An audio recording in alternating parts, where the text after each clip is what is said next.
আসসালামু আলাইকুম রহমতুল্লাহ অবরাকাতু। রমজান মোবারক অত্যন্ত বরকতপূর্ণ, রহমতপূর্ণ।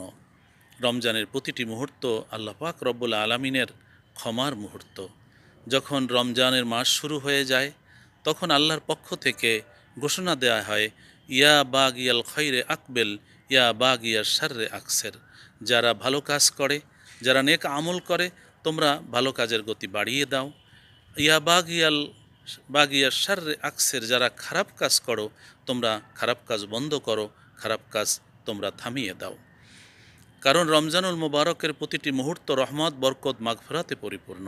আল্লাহ চান এমন সুন্দর পরিবেশ, এমন সুন্দর সময় আল্লাহর প্রিয় বান্দারা বেশি বেশি করে সওয়াব কামাই করে দুনিয়ায় কল্যাণ লাভ করুক, পরকালে আল্লাহ পাকের নৈকট্য ও জান্নাতুল ফেরদাউস নসিব হোক।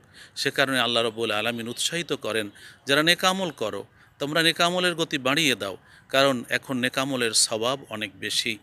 রমজানের বাইরে একটি ফরজের সওয়াব যা রমজানের মধ্যে একটি নফলের সমপরিমাণ সওয়াব।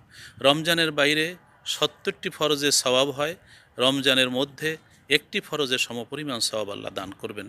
সেই জন্য আল্লাহ রব্বুল আলমিনের পক্ষ থেকে ঘোষণা, ইয়া বাগিয়াল খৈরে আকবেল, যে ভালো কাজ যারা করো তোমরা ভালো কাজের গতি বাড়িয়ে দাও।